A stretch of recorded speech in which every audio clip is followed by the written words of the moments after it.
On Osrc News at 7, Ondo State residents bemoan rising cost of diesel. Lekan Balogun receives staff of office as 42nd Olubadan. Inspector General of Police orders immediate ban on unapproved uniform by patrol officers. And from the foreign scene, humanitarian crisis hits Mariupol as Russia intensifies shelling of Ukraine.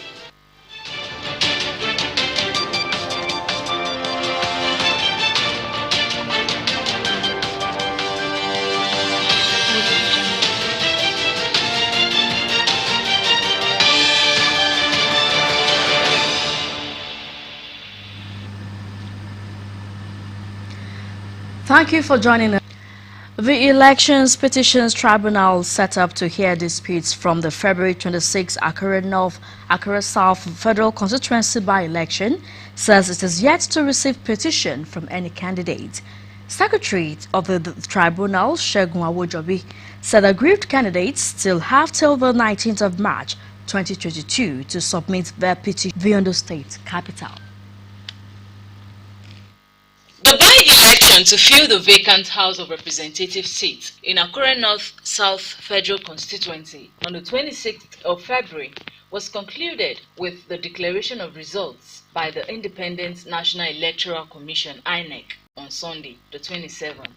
Candidate of the APC, Mayokun Lawson Alade, was declared winner of the election, with the PDP candidate coming second.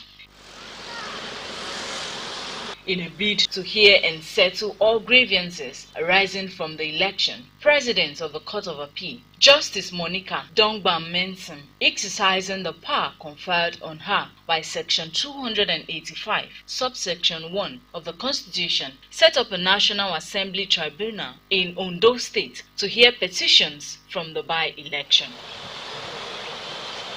To ascertain the level of preparedness by the tribunal, Osrc crew was at Court 8 of Ondo State High Court, where the Secretary of the Election Petition Tribunal, Segun Awojobi, said there had not been any petition filed before the tribunal to challenge the outcome of the by-election. According to Awojobi, there is still available time within the 21-day window allowed for filing petitions. We are already on ground even before the election was even conducted. Up to today, 2022, there is no any election being filed. So far, so good in this tribunal. They still have up to 19th of this month, according to the Constitution. So they still have up to 19th. But so far, so good, they have not filed anything. If the window closed and there is no any paper being filed before this tribunal, it shows that there is no any election petition before this honorable court. The election tribunal is to enable aggrieved parties register their grievances relating to issues bordering on qualification to contest election, non-compliance with the provision of the Electoral Act, among others capable of affecting the outcome of the poll. Joy Pius, Osrc News. Still on electoral matters, the crisis in the All Progressives Congress (APC) has taken a new twist after the Independent National Electoral Commission (INEC) rejected the notice for an emergency meeting of the party's National Executive Committee (NEC). INEC Secretary Rose Oriaron Anthony, who confirmed the Commission's decision, said the meeting was not signed by the National Chairman and National Secretary of the CECPC, contrary to the provision of the Commission's Regulations and Guidelines for Political Party Operations 2018. Governor Abubakar Bello of Niger State, who recently took over the leadership of the party, reportedly signed the letter requesting the Commission's presence at an emergency meeting of the APC NEC ahead of the party's forthcoming national convention. But INEC, in its response, rejected the invitation, stressing that the National Chairman and Secretary of the APC Caretaker Extraordinary Convention Planning Committee ought to have signed the letter. It added that the Electoral Act required that the electoral umpire must be given at least 21 days of notice of any convention, congress, conference, or meeting for such. About 3 weeks till the party's national convention, scheduled to hold on March 26, reports emerged that Governor Mai Malabuni of Yobe State had been sacked as chairman of a CPC. Now, the Caretaker Extraordinary Convention Planning Committee (CPC) of the All Progressives Congress (APC) has vowed to go ahead with the March 26 National Convention. It insisted it had notified the Independent National Electoral Commission (INEC) of its intention to hold the exercise, saying there was no need for a fresh 21-day notice of demand as demanded by INEC for the exercise. The spokesperson for the CPC and APC National Youth Leader Ismail Ahmed, in a statement, argued that what is required is simply a notice of adjustment and not a fresh 21-day notice. The skyrocketing price of diesel has become a concern for Nigerians, particularly those whose activities are tied to the product. Experts say the resultant effect of the price increase will largely affect general costs of production, thus accelerating inflationary pressure. A survey conducted by Osrc revealed that the product is currently sold between 600 and 700 naira per litre. The report will come to you in the course of this bulletin. Now to education stories. The management of the Fosgiwa Polytechnic or Rugipo has approved Monday, March 14, 2022 as resumption date for the 2021-2022 academic session. A statement by the registrar of the institution, Sule Atiku, says screening and registration for all fresh students will commence on the same day of resumption. The statement says all returning students are to resume on the 28th of March 2022, adding that all academic activities will resume immediately. In the meantime, the president of the Academic Staff Union of Universities, Professor Emmanuel Osrc, says nothing progressive has emerged to end the warning strike embarked upon by the body. The ASU strike, which is in its fourth week, has been hinged on the union's demands on the revitalization of public universities and academic allowances, renegotiation of the 2009 ASU federal government agreement, and inconsistencies in the integrated payroll and personnel information system. Professor Osrc expressed his disappointment at the state of affairs and the government's inability to fulfill the promises it made 2 years ago. Oba Olalekan Balogun has been crowned the 42nd Olubadan of Ibadan land. The official installation of the paramount ruler of Ibadan was held at the Makbo Hall in the Oyo State capital. The new Olubadan, adorned with a white crown and one traditional attire, ascended the throne in grand style to usher in a new dispensation in the town. Oyo State Governor Seyi Makinde presented the staff of office to Oba Balogun in the presence of prominent traditional and religious leaders from various parts of the country, as well as hundreds of residents of the state. Some of the prominent traditional rulers physically present at the coronation were the Oni of Ife, Oba Adeyeye Ogunwusi, Alaafin of Oyo Adeyemi, the Sultan of Sokoto, Alhaji Saad Abubakar III, and the Emir of Kano, Alhaji Ado Bayero, among others. The vice president, Professor, among the political leaders who graced the occasion. Oba Balogun ascended the throne to succeed the 41st Olubadan of Ibadan, Oba Saliu Adetunji, whose reign lasted almost 6 years.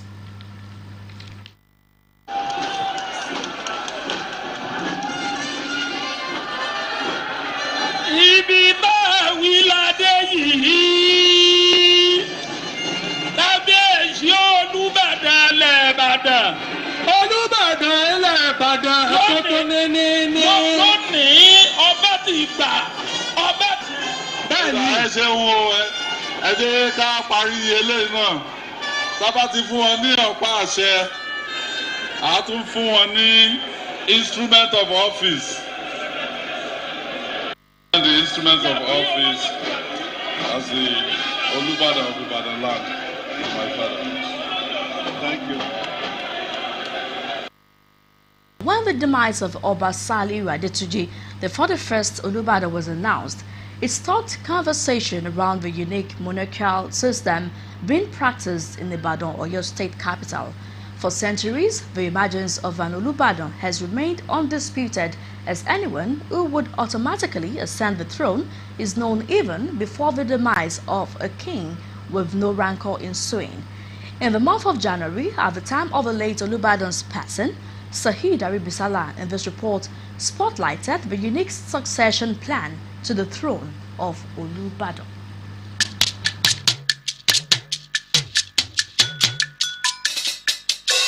Ibadan, the capital city of Oyo State, Nigeria, is notable for many unique things aside the charming warmth its people possess. With a population of over 6 million people, Ibadan is known for the first television station and the first stadium in Africa, as well as home to Nigeria's first university. Aside this, its cultural practice in the selection of monarchs is quite unique. History has it that since the ancient city started the monarchical system in 1820 with Baale Maye Okwade as the first king, title holders have been appointed on a rotational basis to occupy the stool immediately a king passes on. For this to happen, a potential candidate must belong to the two hierarchical arrangements in the Ibadan system, the Balogun system, referred to as military chiefs, and the Olubadan, referred to as the Otunlada. The recent demise of the 41st Olubadan Oba Saliu Adetunji has stoked discussions about the Ibadan kingship. Isaka Oladokun, a Mogaji, which translates to family or clan head in Ibadan, and an Ibadan indigene based in Ondo State, Professor Isaka Mao, explained how a family head would climb the ladder to become an Olubadan. Ascension to the throne of Olubadan in Ibadan land follows a very unique pattern, as there are two lines that ascend to the throne of Olubadan, which is the first class stool in Ibadan land. The line of Otun Olubadan, which is the line of Olubadan himself or itself, is the line that has 21 steps, whereas the other line, which is the line of Balogun, has 22 steps after a Magaji has become Mijagun, or you can say 23 steps, including the level of Magaji. When Olubadan dies, there's no question of who is succeeding the Olubadan. It all depends on from which line the Olubadan came. If the Olubadan came from Balogun line, as we have witnessed in the current situation, then it means that the line of Otun will ascend the throne of Olubadan. The undisputed unique system is said to breed love rather than hatred, despite the popular saying of Agbotikuyo, meaning one who rejoices at the death of another.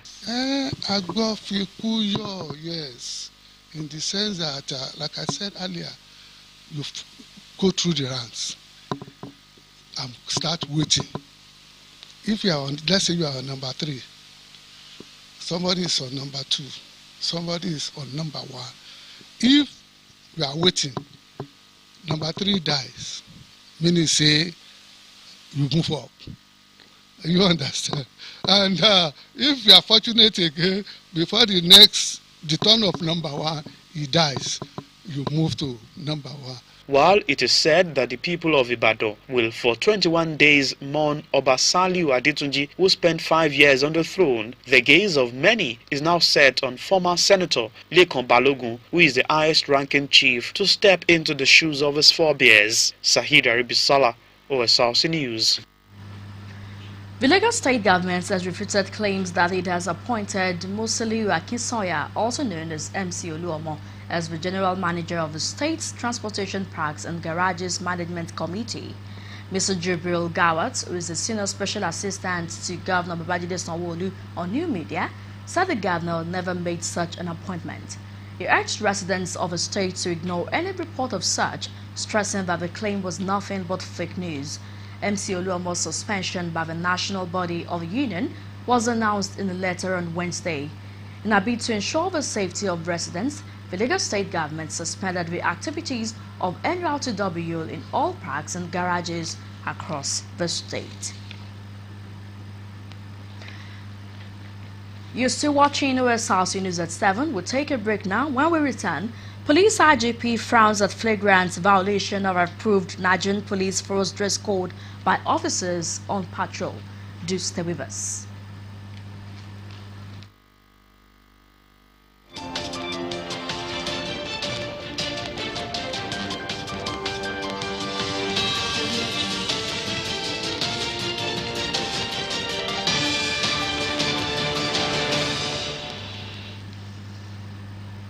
Glad to have you back. You can watch us live on our website www.osrc.in. The skyrocketing price of diesel has become a concern for Nigerians, particularly those whose activities are tied to the product. Experts say the resultant effect of a price increase will largely affect general cost of production, thus accelerating inflationary pressure. A survey conducted by Osrc revealed that the product is currently sold between 600 and 700 naira per litre. Sahida Ibisala in this report captures the plight of those feeling the immediate brunt. The price of automated gas oil, also known as diesel, closed the year 2021 at under 300 naira per litre. This time last year, diesel was reported to have sold at 242 naira per litre. But since the war between Ukraine and Russia started to gather momentum, leading to significant increase in the price of Brent crude, the gauge of Nigeria's crude oil has risen to a 13-year high of $130 per barrel. A survey conducted by Osrc revealed that diesel is currently sold between 600 and 700 naira per litre. Last week I came here to buy diesel. It was at the rate of 420 naira per litre, which I'm hoping to meet, even though lesser than that. But on getting here this time, the fact that it's not on ground is also a problem, based on what the country is facing right now. So you get, and as I said earlier, that AGO doesn't have subsidy, so there's nothing on it. There's no way they can remove parts of the money for the AGO. So I think what my manager told us earlier, that the particular amount of money they were using to buy this product. A job now, I mean, you know, a job that maybe, let's say for example, you took the job for like 30,000, photo shoot, then I want to buy just 25 liters of petrol, of diesel. I'm calculating like 21,000 naira. Please, how do we go on with all this? We are here at the PZ unit of the National Union of Transport Workers in Akure for big lorries. The purpose is to understand what it means to be a transporter at this time where we have an increase in the price of diesel.